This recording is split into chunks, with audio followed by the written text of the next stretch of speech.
PRASA whistleblower Ngoye will be remembered as one of the few officials who questioned suspicious multi-billion-rand tender processes at the rail agency. Ngoye took to the stand at the state capture inquiry to challenge some of the earlier testimonies. She joins us now live here in studio to share a little bit of that experience, but to what she makes of the findings then of the Commission of Inquiry into State Capture. Martha, good evening and thank you very much for your time. Good evening, Tabo. Thanks for inviting me. Let's start firstly by one of the recommendations and whether you agree with it, and what do you get from that particular recommendation coming from the Chief Justice Raymond Zondo. He says the roles of the following persons who are members of the Tender Procurement Committee, whether they or any of them should be prosecuted, that particular process should be followed, and your name comes up there among other members of that committee. Do you believe that there is certainly something that you need to answer to yourself? Well, I've always, been available to answer to any questions that would be put to me. Unfortunately, Tabo, for me, as it currently is, I'm on suspension at PRASA, right? And some of these issues are under investigation. And I am being investigated by PRASA in relation to this particular matter. So the process is going ahead. And I'm answering to it, and I've never had any objections to answering to that particular issue. Do you think those who are members of that particular committee, but even maybe those who were responsible to provide oversight to that committee and to the parastatal at large, have still not answered sufficiently as to what actually happened? Well, it's very difficult to say because, the time that was given to PRASA by the Commission was very limited. And very few of us came through to respond to questions that were, posed by the Commission. So there's quite a lot of people that need to speak for themselves. I believe that I have spoken for myself at the Commission. I gave the evidence that I gave, and my story has not changed, and it will not change. So, the fact that the Commission has recommended that further investigations be done, I welcome it. I've got nothing to hide. I know my story. And as I said, the evidence that I gave at the Commission stands. And it's part of the investigations that I'm undergoing. So effectively now what the Commission has suggested, for instance, is that another, forum be put in place to investigate this process. Once again, I'm very happy to do so. And I can also further state that I've been approached by the Hawks, in fact, to give evidence on their behalf in relation to the same issues. Yeah. So I found myself, having to deal with the same issue coming from state organizations where one says one thing about me and another one requires my assistance in relation to the evidence they seek for PRASA matters. So very interesting that you raise that, because one of the questions that I wanted to ask, also emanating from this report, is how do you think that the evidence led at the Commission can assist the Hawks, the DPCI and the NDPP in their investigations? Tabo, to tell you the honest truth, we've been through this process with the Hawks since 2015, 2016, when the investigations by Dr. Popo Molefe were initiated. We've been through the process. So in my humble opinion, I believe that the Hawks have got the information they require. It's up to them as to how they go about putting the investigations in place. And I do believe that them doing the right things and not, taking favors and preferring other people over others, that this particular investigation is very easy to conduct. Yeah. And it can be speedily conducted. And the resolution thereof can be, made to the public as quickly as possible. The will has got to be there from the Hawks, from the powers that be, that this thing must be done, and I welcome that recommendation. And I, as I said, I think in one of my interviews, that I'm a legal advisor.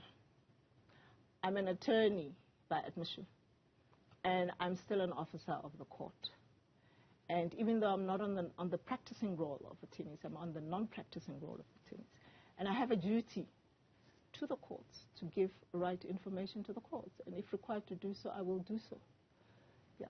But, having said that, I mean, I don't know if I'd be willing if another commission was to put in place to offer my services. Yeah, why? I'm tired. You're tired just simply because you're tired? Thabo. I've had it. Yeah. I've been through a lot. I've suffered immensely. My mental state, my family, my daughter actually is the one that breaks my heart. She didn't have to go through this because her mother, being a professional and trying to do her work, just that, ended up in the situation that I found myself in. Financially, I don't even want to mention my legal bills that I have to pay on a monthly basis, struggling. With school fees that I must pay, I don't have assistance as far as that is concerned. This is not what I was supposed to have endured. Coming forward and saying I'm doing country duty. I shouldn't have had to go through this. Psychologically, it's been a mess, in terms of my health, in terms of a lot of issues. My family, I've been concerned. I mean, if you look at the scenario that happened to Babita Diakran, I was shivering at the time. I mean, you don't know what's going to happen.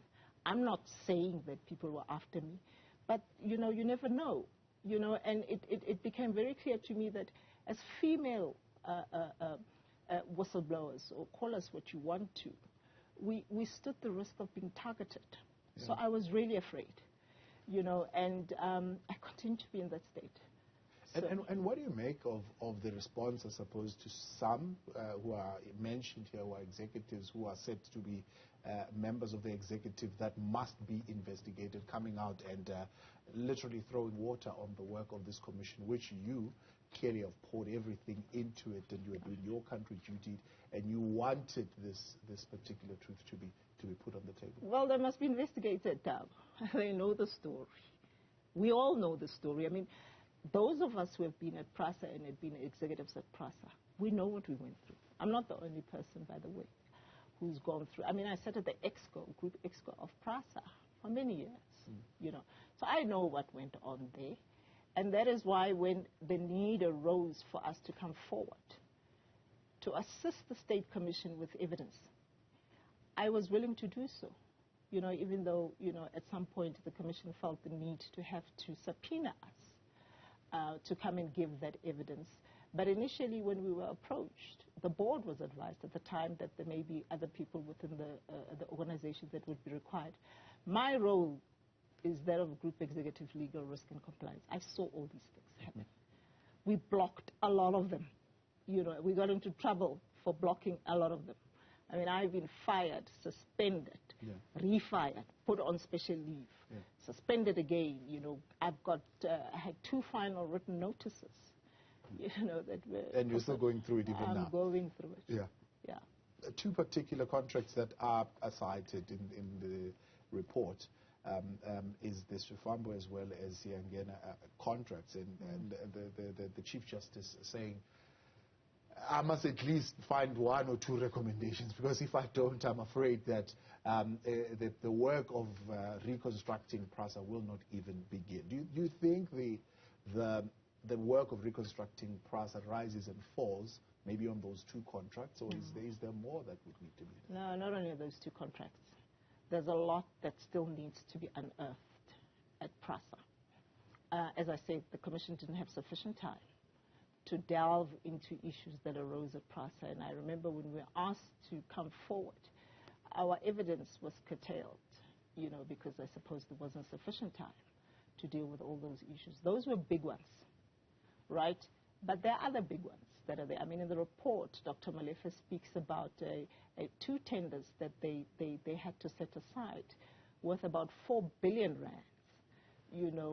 I mean, if those needed to have been unraveled, so be it. Let them be unraveled. There's quite a lot more, I believe, at PRASA that needs to be looked at. So these 2, I think, have been in the public space for quite some time. The Hawks, for instance, were also requested to investigate these. Reports were made in terms of PRECA, to them, and it was confidential to us as employees. So one doesn't even know which names the board at the time gave to the Hawks to investigate. To date, Thabo, nothing has happened. I mean, we know evidence was given, I think it was on affidavit by Olivia to say that this work is advanced. We're still being asked information that we gave 4 or 5 years ago on the same matters. But I believe that there's more to be unearthed at PRASA. The will being there, a lot will be unveiled. Martha, appreciate your time. Thanks so much for Thank you very much, on this evening. That is PRASA whistleblower Martha Ngoye there, believing that more certainly could still be unearthed, and which is the call that the Chief Justice is also making to say a special inquiry or commission of inquiry into PRASA needs to be put in place. Now,